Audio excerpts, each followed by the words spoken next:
মহাপ্রভুর সমুদ্রে ডুবে যাওয়া বা জগন্নাথের দেহে বিলীন হয়ে যাওয়া যে সমস্ত তথ্য এতদিন ভক্তদের মনে গেঁথে দেওয়া হয়েছিল সেটা খারিজ হয়ে যায়।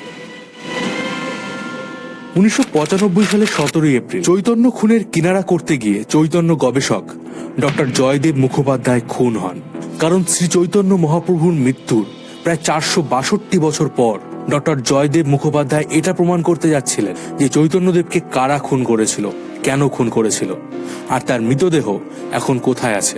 তার লেখা বই কাহা গেলে তোমা পাই এর প্রথম খণ্ডে তিনি দাবি করেছিলেন যে তিনি জানতে পেরেছেন কোথায় প্রভুর মৃতদেহ সমাধি দেওয়া হয়েছে। কিন্তু এই বইয়ের পরবর্তী দ্বিতীয় খণ্ডের পাণ্ডুলিপি প্রকাশকের হাতে দেওয়ার আগেই জয়দেব মুখোপাধ্যায় খুন হয়েছিলেন। মৃত্যুর সময় তার মাথা ঢোকানো ছিল চৌবাচ্চার ভেতরে, আর চৌবাচ্চায় খুব বেশি হলে 1 হাঁটু পরিমাণ জল ছিল, আর তার হাত দুটো পেছনে বাঁধা ছিল। জয়দেব বাবুর মা ঘরের মেঝেতে উপুর হয়ে পড়েছিলেন। পুরীর একটা হাসপাতালে 3 দিন প্রায় বিনা চিকিৎসায় থাকার পর জয়দেব বাবুর মা মারা যান। হয়তো তাকেও প্ল্যানিং করে মেরে ফেলা হয়েছিল। আর এত কিছু অসামঞ্জস্য থাকার পরেও উড়িষ্যা পুলিশ জানিয়েছিল জয়দেব বাবু আত্মহত্যা করেছিলেন।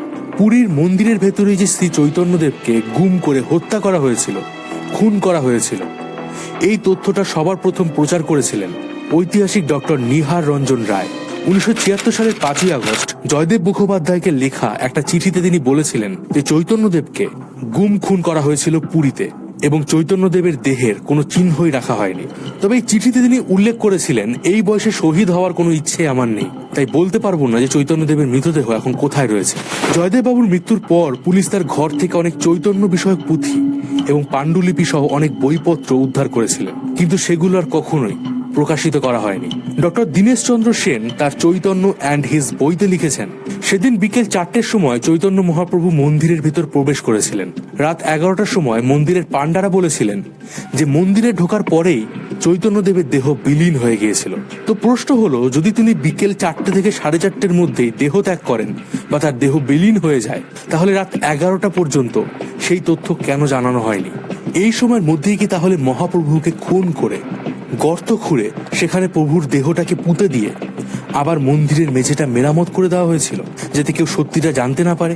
আর এই সমস্ত কাজ শেষ হওয়ার পরেই কি পাণ্ডারা বলেছিল যে চৈতন্য মহাপ্রভুর দেহ বিলীন হয়ে গেছে? দীনেশ চন্দ্র সেনের ধারণা ছিল মন্দিরের পাণ্ডারাই শ্রী চৈতন্যদেবকে পিটিয়ে হত্যা করেছিল। তো প্রশ্ন হলো, শ্রী চৈতন্যদেব কি এমন অপরাধ করেছিলেন যে পাণ্ডারা তাকে হত্যা করতে চেয়েছিল? গবেষকদের মতে শ্রী চৈতন্য মহাপ্রভুর সংস্পর্শে এসে কলিঙ্গ বর্তমান উড়িষ্যার রাজা এতটাই মগ্ন হয়ে গিয়েছিলেন যে তার উপর পাণ্ডাদের প্রভাব কমে আসতে থাকে, আর এতেই একটু একটু করে পাণ্ডারা শ্রী চৈতন্যদেবের উপর ক্ষেপে উঠেছিল। রাজা প্রতাপরুদ্র চৈতন্যদেবকে দেবতা বলে মানতেন, আর চৈতন্যের অনুরোধেই তিনি নিচু জাতের মানুষদের সমান অধিকার দিতে শুরু করেন। নিচু জাতের হিন্দুদের জগন্নাথ মন্দিরে ঢোকা, রথের দড়ি ধরে টানা, মন্দির প্রাঙ্গণ পরিষ্কার পরিচ্ছন্ন করার কাজও দিয়েছিলেন শ্রী চৈতন্যদেবের কথায়। শ্রী চৈতন্য মহাপ্রভু বলতেন, জগন্নাথ কোনো একটি জাতির নয়, জগন্নাথ সবার। আর এই মহাপ্রভুর সংস্পর্শে এসে রাজা প্রতাপরুদ্র শান্তিপ্রিয় হয়ে উঠেছিলেন। রাজপাটে তার আগ্রহ ছিল না। আর এই সময়কালের মধ্যে বহুবার বাংলার সুলতানরা কলিঙ্গ বর্তমান উড়িষ্যায় আক্রমণ করেছিল। কলিঙ্গের মন্ত্রীরাও চৈতন্যের উপর বিরক্ত হয়ে উঠেছিল। কলিঙ্গর ব্রাহ্মণরা মহাপ্রভুকে সহ্য করতে পারত না। অনেক ব্রাহ্মণরা এটাও মনে করতেন যে চৈতন্য মহাপ্রভুর আশাতে তাদের প্রাসঙ্গিকতা উড়িষ্যায় কমতে শুরু করেছিল। আর এরপর থেকেই কলিঙ্গ উড়িষ্যা এবং গৌড় অর্থাৎ বাংলার মানুষের মধ্যে একটা দ্বন্দ্ব শুরু হয় যে তারা কাকে মহাপ্রভু বলবে, জগন্নাথ দেবের মূর্তিকে নাকি চৈতন্য দেবকে। জগন্নাথ মন্দিরের পাণ্ডাদের ভেতর একটা প্রচলিত প্রবাদ রয়েছে। মালিবুড়ো শ্রী চৈতন্য অন্তর্ধান রহস্য বইটা থেকে জানা যায় যে পাণ্ডারা নাকি অনেকেই গর্ব করে বলেন যে তাদের পূর্বপুরুষরা চৈতন্যদেবকে খুন করেছিল। আর এর যুক্তি হিসাবে তারা বলেন যে চৈতন্যদেব বাংলার মুসলমান শাসকদের চর ছিলেন, তাই চৈতন্যদেব উড়িষ্যা আসার পরেই প্রথমবারের জন্য বাংলার মুসলমান শাসকরা উড়িষ্যার উপর সফলভাবে আক্রমণ করতে পেরেছিল। দেখুন, এই সব তথ্যই ধারণার উপর ভিত্তি করে বলা হয়। আপনি যদি একটু সাহসী হন তাহলে আপনি গিয়ে পুরীতে এই ব্যাপারে খোঁজ খবর নিতেই পারেন। এমনকি চৈতন্য বিদ্বেষী বাঙালিরাও এই গুপ্তচরের তত্ত্বে শিলমোহর দেয়। জাতপাতের ঊর্ধ্বে উঠে চৈতন্য যে সাম্যময় ভক্তি আন্দোলন শুরু করেছিলেন, তার ফলে পাণ্ডবদের ধর্ম ব্যবসার বড় ক্ষতি হয়ে যাচ্ছিল, আর এই কারণেই তাকে মন্দিরের ভেতর খুন করা হয়েছিল। কিন্তু প্রশ্ন হলো, চৈতন্যদেব কেন সেদিন মন্দিরের ভিতর প্রবেশ করেছিলেন? কারণ সেদিন তো জগন্নাথ দেবের মূর্তি মন্দিরের ভিতর ছিলই না। রথের সময় মূর্তিগুলো থাকে গুন্ডিচা মন্দিরে। তাহলে মন্দিরের ভেতরে গিয়ে জগন্নাথ দেবের মূর্তির সাথে তার শরীর কিভাবে লীন হয়ে যেতে পারে? এই ঘটনার কয়েকদিন আগেই উড়িষ্যার মন্ত্রী রায় রামানন্দ শ্রী চৈতন্যদেবকে চিঠি লিখে বলেছিলেন, অমুক অমুক ভক্তরা আসলে আপনার ভক্ত নয়, গোবিন্দ বিদ্যাধরের চর, আর এদের ছলনা থেকে সাবধানে থাকবেন। প্রশ্ন হচ্ছে, রায় রামানন্দ কি তাহলে আগে থেকেই আঁচ করতে পেরেছিলেন এই বিপদের ব্যাপারে? কবি কালীলোচন দাস বলছেন, শ্রী চৈতন্য মহাপ্রভু যখন মন্দিরের ভিতর প্রবেশ করলেন তখন নিজে থেকেই কপাট লেগে যায়।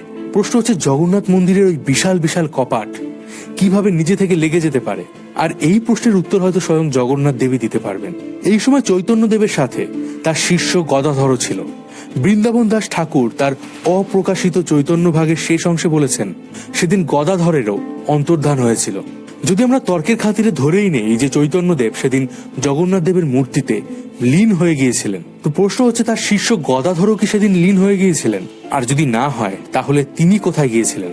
নাকি মন্দিরের পাণ্ডারা সেদিন চৈতন্যদেবের সাথে সাথে গদাধরকেও খুন করেছিল?